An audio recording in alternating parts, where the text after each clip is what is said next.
Hola, ¿qué tal? ¿Cómo les va? Muy buenas noches. Bienvenidos a un nuevo programa de Pinamar News. Como todos los jueves, aquí le hacemos compañía a través de la pantalla de Canal 2 del PIN TV. Y bueno, comenzamos este primer bloque con un amigo de la casa. Ya. Nos conocemos hace poco, pero es como que ya nos estuviéramos conociendo hace bastante tiempo. Está con nosotros Fernando Walsh. Gracias, Fernando, por estar un ratito acompañándonos. Porque, bueno, hace unos días nada más presentó él un libro relacionado con frases célebres de científicos creyentes. Y me llamó la atención realmente esto porque un trabajo importante, interesante, ¿no? Para reflexionar sobre personas, científicos, académicos, ¿no? Que a pesar de la ciencia tienen su creencia. ¿Lo dije bien así? Así es. Sí, bueno, gracias por invitarme y un saludo a la audiencia, a los televidentes. Sí, hace muchos años que vengo investigando sobre este tema. Soy profesor de matemática, física y cosmografía.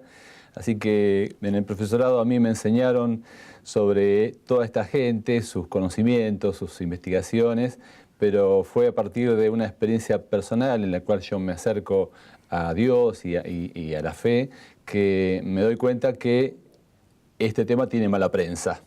Sí. Que pareciera que hay un conflicto irreconciliable entre la ciencia y la fe cristiana.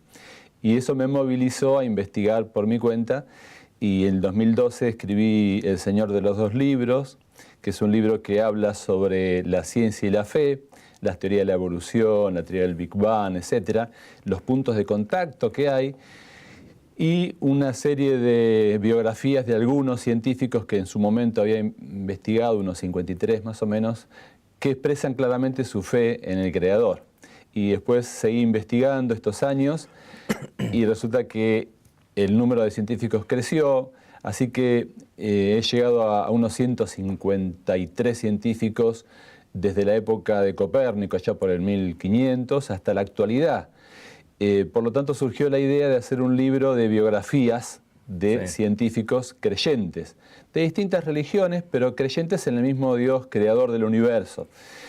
Ese libro está en construcción, pero tuve la idea, creo que oportuna, de hacer un anticipo con frases nada más. Entonces tomé las frases de estos científicos y este libro que acabo de publicar se llama Frases de Científicos Creyentes, y como te decía recién, desde la época de Copérnico, que es el primer científico que nombro, hasta la actualidad, tengo unas más de 300 frases de 126 científicos en este libro que hablan de la relación entre la ciencia y la fe. Ahora, suena contradictorio, ¿no? También esto, porque, bueno, el científico se supone de que investiga sobre la creación de cómo nace, digamos, determinado producto o determinada química, y después termina todo derivado, bueno, pero eso es por la gracia de Dios que se pudo hacer. Suena, digamos, con medio contradictorio. Claro, para nosotros que vivimos en el siglo XXI y estamos acostumbrados a hablar de las leyes de la física, las leyes de la química, las leyes de la naturaleza, para ahí nos resulta un poco como separado, como dos ámbitos ajenos. Pero en realidad la ciencia comenzó a partir de una Europa cristiana que a partir de 1440, con la primera impresión de la Biblia de Gutenberg, famosa Biblia, el libro sagrado que es para los cristianos, que es la Biblia, empezó a ser conocido por todos los medios académicos, y resulta que ahí surge la idea de que el universo está regido por leyes. Es a partir de una revelación bíblica que el universo está regido por leyes. Entonces eso es lo que movilizó, por ejemplo, a Kepler a buscar las leyes que rigen el movimiento de los planetas y de las estrellas, etc.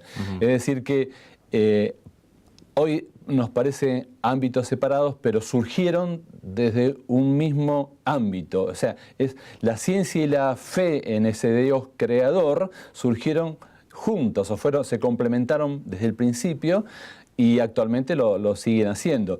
Por ejemplo, si me permitís, en la época de Kepler vivió allá por el 1571, nació. Y es interesante que Kepler fue primero ayudante de otro astrónomo llamado Tycho Brahe, que era el astrónomo real, y él tenía un catálogo de todas las estrellas y los planetas, pero como no tenía esta visión, no buscó las leyes. En cambio, Kepler, como era un creyente, conocedor de las escrituras, y había visto que había un Dios que había creado el universo con leyes, él buscó las leyes y con mucho trabajo y esfuerzo, a partir de esa cartografía estelar, pudo encontrar las famosísimas, importantísimas 3 leyes de Kepler, que no se las voy a nombrar para no aburrir, porque son largas, pero habla de que las órbitas son elipses y habla de una relación entre el tiempo del periodo de rotación y la distancia. Esas leyes son leyes matemáticas. Y fíjate lo que él dice en una de las frases, dice, esas leyes están dentro de la capacidad de la mente humana. Dios las quiso revelar a nosotros cuando nos creó a su imagen, para que pudiéramos obtener una parte de sus propios pensamientos. O sea que en un principio la fe y la ciencia estaban estrechamente unidas, ¿sí? Y eso es impresionante, ¿no es cierto? Y eso es el puntapié inicial de todo el avance científico. Este libro es bastante ameno porque son frases nada más. Y en esta época los turistas pueden pasar un tiempo en la playa leyéndolo porque no necesita demasiada profundidad. Se puede leer en cualquier orden, uno puede buscar, está ordenado por siglos. Entonces, digamos que son frases sencillas, pero que muestran la estrecha relación entre estos dos ámbitos que algunos los quieren mostrar como irreconciliables. Ahora qué loco, ¿no? Porque teniendo en cuenta Kepler, que es del siglo, ¿me dijiste? Siglo XVI. Que todavía no estaba definido o no se sabía sobre las distancias tampoco, ¿no? De las estrellas. Exactamente. Y era todo suposición, era, digamos... Claro, a partir del telescopio inventado y especializado por Galileo, empiezan a tener observaciones más detalladas y ahí empieza todo un mundo que se abre a la astronomía que permite justamente encontrar en esta cartografía de las estrellas y los planetas, indagar sobre las leyes que están regulando el movimiento. Y eso es interesante porque uno no busca leyes, sino piensa que hay armonía, que hay diseño en el universo. Las cosmovisiones anteriores y otras cosmovisiones actuales que no son basadas en un Dios creador, son cosmovisiones que hablan de un caos y que no incentivan a las personas a buscar leyes, regularidades, y eso es una característica especial de la revelación bíblica. Seguro. De ahí pasamos a otros pensadores, ¿no? Tenías ahí marcado 3 o 4. Claro, porque elegí 5 o 6 frases para ver que esta idea no es una idea del siglo XV, donde algunos dicen, no, pero en esa época no se conocía nada, sino que en cada siglo ha habido un mundo de científicos que han aportado esta misma idea. Isaac Newton tomó las ideas de Kepler y llegó a sus famosas leyes. La ley de gravitación universal está basada en las leyes de Kepler, pero una ley impresionante, la ley de Newton, que muestra que se cumplen las mismas leyes para la astronomía, digamos, lo grande, pero también para la caída de una manzana. Y él, por ejemplo, dice, tan elegante combinación del Sol, planetas y cometas solo pudo tener origen en la inteligencia y poder de un ente inteligente y poderoso. O sea que Newton era un hombre muy creyente, es uno de los que más frases tengo, que él decía que la elegancia, la combinación, el orden, no pueden ser producto de la casualidad, sino de un diseñador que hay detrás, que es el creador. Así es. Yo recuerdo, bueno, la historia de Galileo, ¿no? Que no hace mucho tiempo el Papa, ¿no? Fue que lo perdonó, si se quiere, ¿no? Después de 500 años. Sí, pidió perdón en realidad. Sí, que tenía razón Galileo. Ahí hay otra también, no quiero decir contradicción, pero bueno, Galileo tenía razón. Y bueno, pero había que ponerse en el tiempo en el cual dijo lo que dijo. Es muy interesante. Galileo tiene varias frases que también están en el libro, y hay un extracto de una carta famosa a Cristina de Lorena, la duquesa de Toscana, que era su protectora, la que lo bancaba, digamos, y cuando se armó toda esta conflicto con las autoridades eclesiásticas fue más que un problema religioso, fue un problema de autoridades eclesiásticas.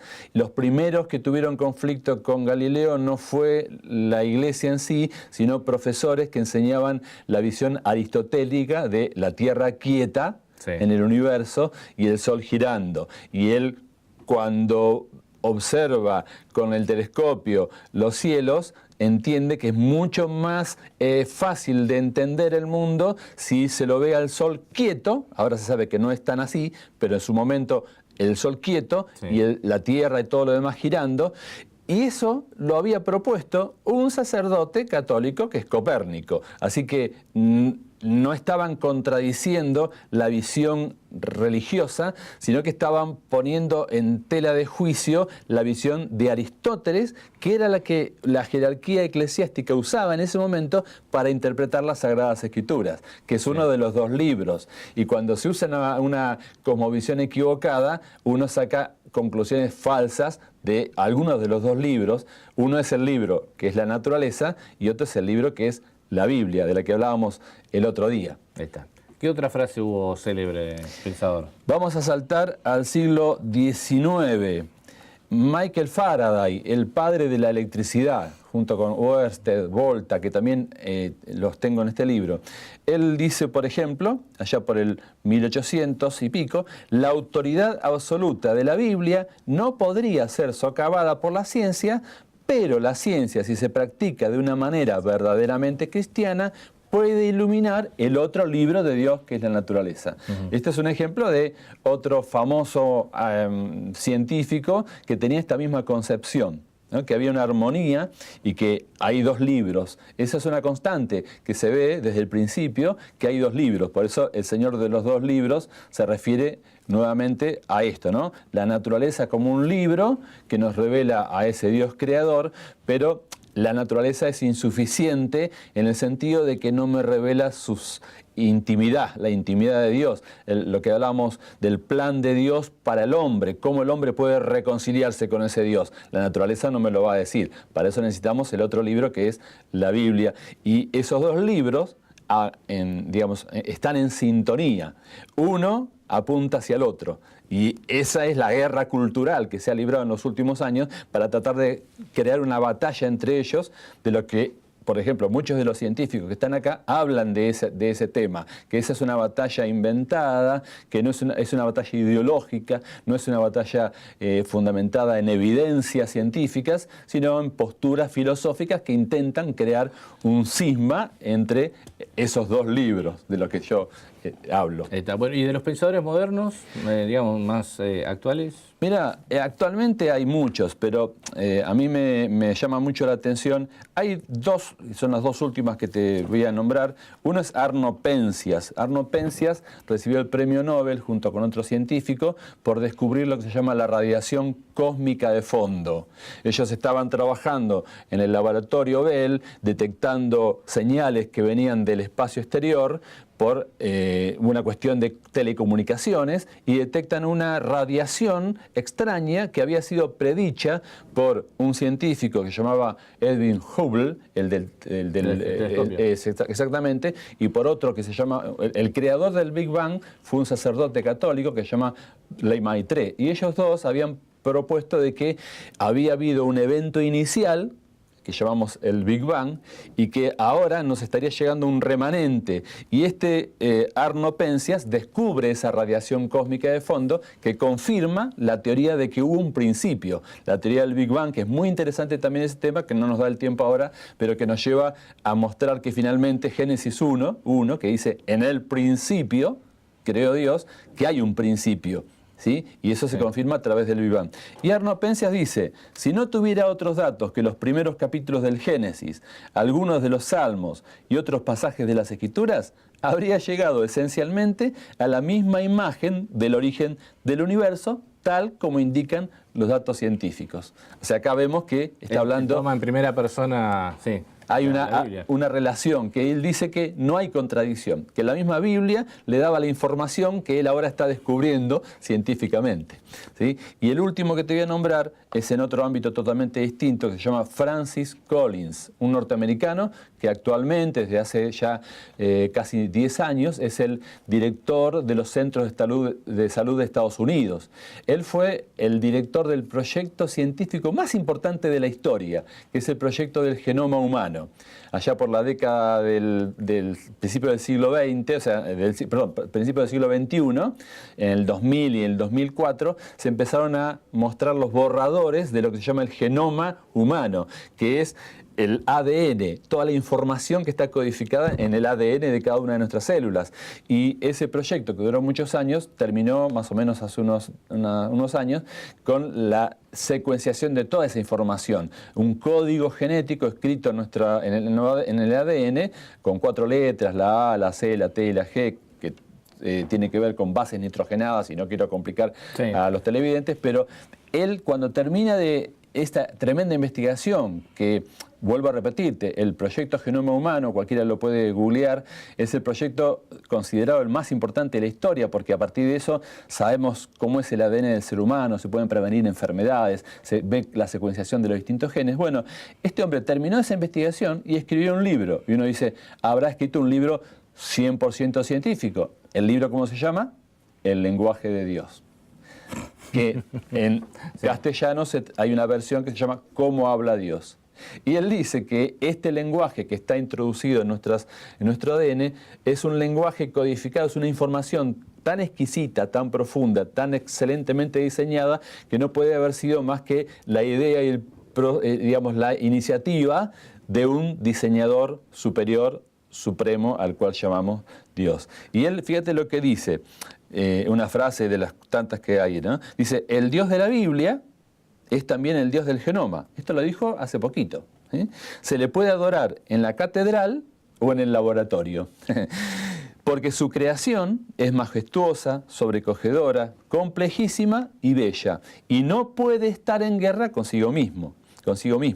Solo nosotros, humanos imperfectos, podemos iniciar tales batallas. Y solo nosotros podemos terminarlas. ¿Se entiende? O sea, él está diciendo que esa batalla, en realidad, entre esos dos aparentemente ámbitos diferentes, que es la fe en un Dios creador y la ciencia, la hemos iniciado los seres humanos y solamente nosotros los seres humanos podemos terminar con esa batalla. Buenísimo. Entonces, la última, ¿dónde uno puede conseguir el libro? Este libro, acá en Pinamar, se consigue en la librería El Túnel, en Show 82. En Madariaga también se consigue en Libros con Aroma. Y si no, en Amazon, uno puede entrar a Amazon en formato papel. Pronto va a estar en versión ebook también. Y allí en Amazon lo puede comprar desde cualquier lugar del mundo. También está en la librería Duncan, en la página de la librería Duncan. Y si no, se pueden comunicar conmigo por Facebook, Fernando José Walsh, y yo les puedo dar direcciones específicas donde se consigue en Capital, en Córdoba y en otras provincias. Perfecto. Fernando, gracias por estar un ratito acompañándonos, hablándonos sobre esto que me resultaba muy intrigante y realmente es muy lindo, ¿no? De trabajo, muchas gracias a vos por la invitación y espero que este libro te sea de crecimiento en el conocimiento y en lo espiritual. Gracias por todo. Seguimos con más Pinamar News después de esta pausa.